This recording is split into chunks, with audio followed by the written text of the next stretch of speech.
I'm Panini Pete, a professional chef with small-town roots and a passion for one-of-a-kind places.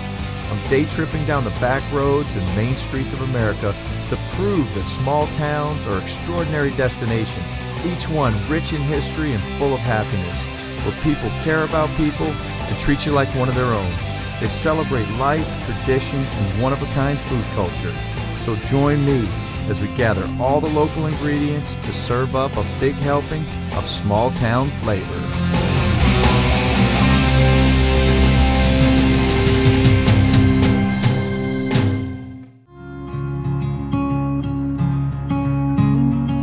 Yesterday was bright, beautiful and clear.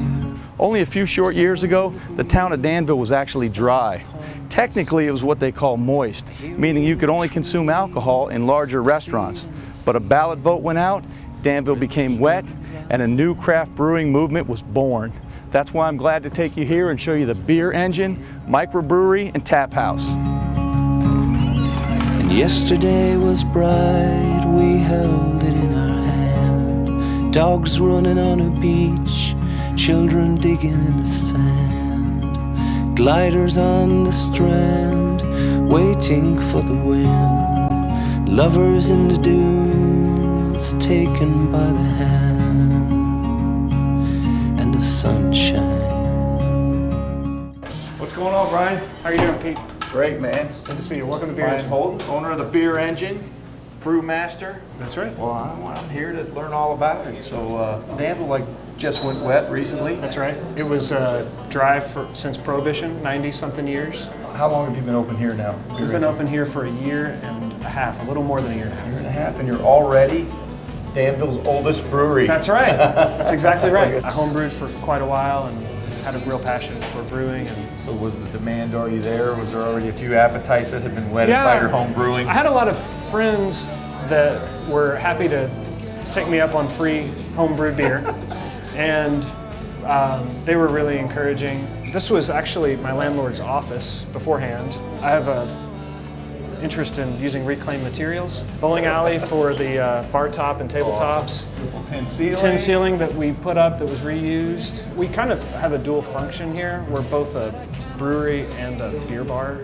About half the beer we sell we make, 4 to 6 taps are ours. The other half is good craft beer and beer from around the world. Then all the art on the walls is locally made. This is a place where you come in and in a kind of a cliche Cheers kind of way, you know everybody's name. Well, what would you like to show me next? We show the place around a little bit, and eventually I'm kind of like a way to get back to where the magic happens. That's right. Yeah. The lab. Let's do it. If we can fit.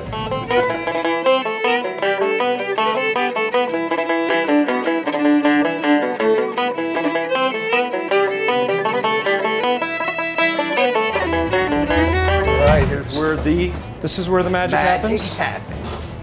This is awesome, man. Yeah, this is the smallest brewery in Kentucky. In the beer world, they refer to a system of this size as a nanobrewery. And these were just 55-gallon stainless steel drums that are repurposed. And a friend of mine fabricated this stand for me using tractor 3-point hitches. You did a good job and there, man. Made it to where I could tilt it so I can clean it out. Are these both cookers? These are both the same? Yeah, they have burners underneath them. Right. And so this is, they call a mash tun. Okay. You have a false bottom that goes in it. You heat some water up, put the grain in, steep it at a certain temperature for about an hour. And that converts in the grain, it converts all the starches and complex sugars into fermentable sugars, into sugars that the yeast can turn into alcohol. From the temperature? Just from temperature and water. Then you have to separate this liquid from the grain. Right. After it's done in the mash tun. I have this vessel up here that I have warm water in, and then I run it through the grain to rinse the grain and pump it into the kettle. And that's called wort, W-O-R-T. Wort. So then you take the wort, you boil it. When you're boiling it, it's like in cooking when you're making soup. You put spices in. Right. So that's when you put hops in. And Hops are the spice of beer. Okay. And you can put other spices in. You've heard of people probably using coriander, orange peel, but the predominant spice is hops. So we put hops in the kettle. So the process on this side is where the sweetness and the bitterness you're trying to set up so that after it ferments and you have alcohol, then all those flavors work together in a appropriate Just like way. a food dish or something. Exactly. You need acidity, you need body, you need flavor, texture. Exactly. That's right. This is where they get fermented. That's right. All right. Now this is the ferment Tanks. room. I needed to have some control over the temperature, so we put a bit of jacketing, some lines run coolant through it. So they come into here. How long does it need to ferment? Generally, It can be as short as 3 or 4 days, up to 2-3 weeks, depends on the beer. In this brewery, I go from here to the kegs.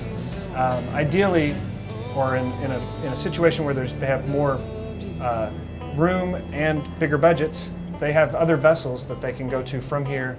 They go to a vessel, carbonate it, let it clear a little bit, and then fill the kegs. well, I think at this point, Brian, might be time for me to sample a little bit of your Let's work. do it. I've got confidence. Me too. You know what you're doing, and Let's do it. I don't want to judge it. I just want to enjoy it. We're heading to the bar.